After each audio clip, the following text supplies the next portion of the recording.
आज मैं यूपीएससी 2026 जो जीएस का एग्जाम हुआ है अभी, उसका एक क्वेश्चन लाया हूँ। देखते हैं कितनी भारी मिस्टेक की है यूपीएससी ने।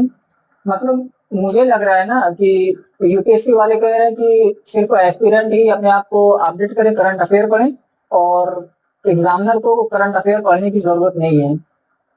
ये जो मैं क्वेश्चन दे रहा हूँ ना, यूपीएससी 2026 से जो प्री में जीएस का पेपर है ए सीरीज वाला, उसका 11वां क्वेश्चन है। सबसे पहले मैं क्वेश्चन पढ़ता हूँ, फिर उसका रेफरेंस दे देता हूँ और उस पर मुझे आप लोगों की राय चाहिए। क्योंकि देखिए, एक एक क्वेश्चन जो है हमारी कैरियर को खा रहा है।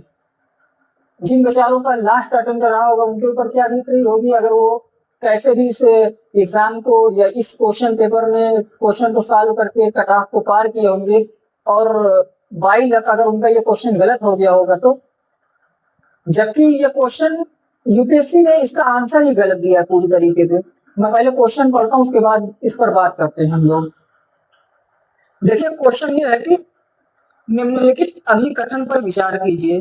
अत्यंत नूतन प्लीस्टोसीन काल में या तो यमुना कभी सिंधु में प्रवाहित होती थी, या फिर सतलुज यमुना में प्रवाहित होती थी, तथा इनमें से किसी एक की प्रमुख सहायक नदी या तो गंगा से सिंधु में अथवा इसके विपरीत स्थानांतरित हुई थी। निम्नलिखित में से कौन से उपर्युक्त अभिकथन का के आधार है या है? नंबर 1, ऋग्वेद का नदी सूक्त। नंबर 2, रॉबर्ट ब्रूस फूड द्वारा किए गए सतलुज और यमुना के अन्वेषण। नंबर 3, सिंधु और गंगा दोनों नदी प्रणालियों में डॉल्फिनों की समान प्रजातियों की उपस्थिति।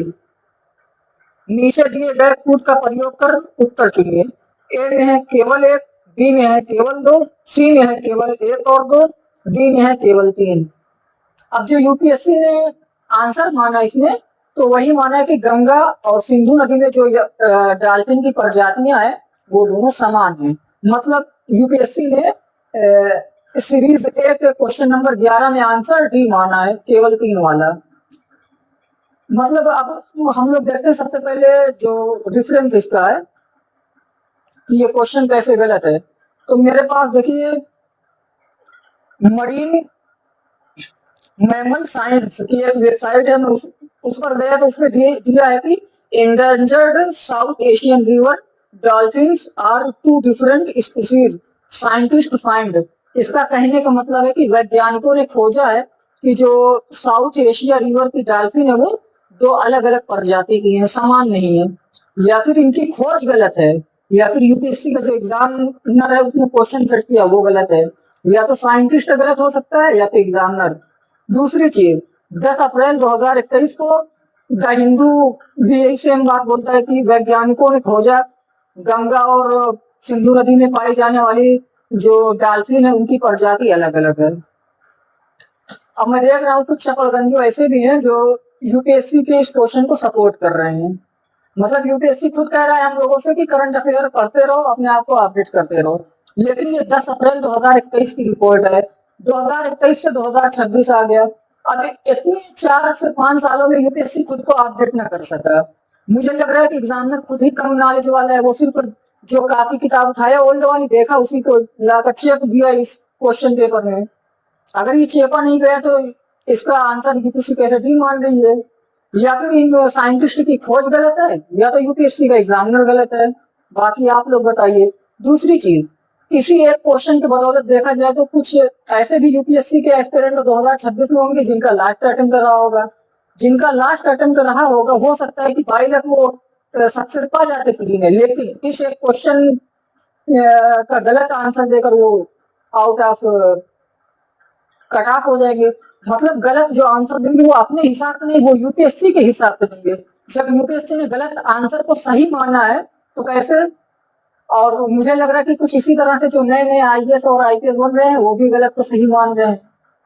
जब राजा बोल रहा है रात है और रानी बोल रही है रात है, तो हमको भी मानना पड़ेगा ना कि ये सही बात है।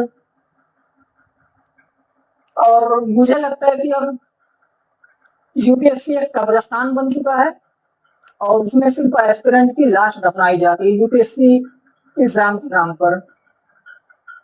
मुखर्जी नगर की गलियों में जाओ या प्रयागराज सिविल लाइन पे चले जाओ तो वहां देखो कितने बच्चे ऐसे हैं जिनको एक यूपीएससी या यूपीएससी का एग्जाम देते देते एज ही निकल चुकी है, जवानी ही उनकी खराब हो चुकी है। और ये पूरी तरीके से क्वेश्चन गलत है। मैं तो कहता हूँ कि सही हो ही नहीं सकता, या तो साइंटिस्ट गलत है या तो ये क्वेश्चन पेपर सेट करने वाला है। और मेरा मानना है कि इसको सुप्रीम कोर्ट में चैलेंज करना चाहिए क्वेश्चन को, क्योंकि ये हमारे भविष्य की बात है। और अगर हम ऐसे ही शांत रहेंगे, लगातार इनका यही रवैया हो रहा है। 2026 का 90% 100% सिलेबस है, उसमें से 10% आपने क्वेश्चन दे दिया, बाकी 90% आउट ऑफ सिलेबस कर दिया है। अगर आउट ऑफ सिलेबस नहीं है तो हर क्वेश्चन के लिए क्यों जो है 2-2 3-3 वेबसाइट को ढूंढना पड़ रहा है, और वो किस एम लक्ष्मीकांत या फिर कह सकते हो आर एस शर्मा या उपिंदर सिंह किसकी बुक पढ़े, उसमें से भी कोई क्वेश्चन नहीं मिल रहा है। बाकी आप लोग अपनी अपनी राय दीजिए, मुझे नहीं लगता कि ये क्वेश्चन सही है, और ये हमारे लाइफ के साथ सिर्फ खिलवाड़ किया जा रहा है। अगर खिलवाड़ नहीं है तो जो बच्चे आईएएस का सपना देखते हैं उन्हें मोक्ष क्यों मिल रहा है? गोमती नदी वाली बात तो अभी ताजी ही है ना, जो एस्पिरेंट एग्जाम लेकर आया और वो सीधे नदी में कूद ही गए। बाकी आप लोग अपनी राय इसमें जरूर दीजिए, ये क्वेश्चन सही है या गलत है, और मैं कोशिश करूंगा कि इसका जो भी रेफरेंस है आप तक जरूर लगाऊं इस वीडियो में।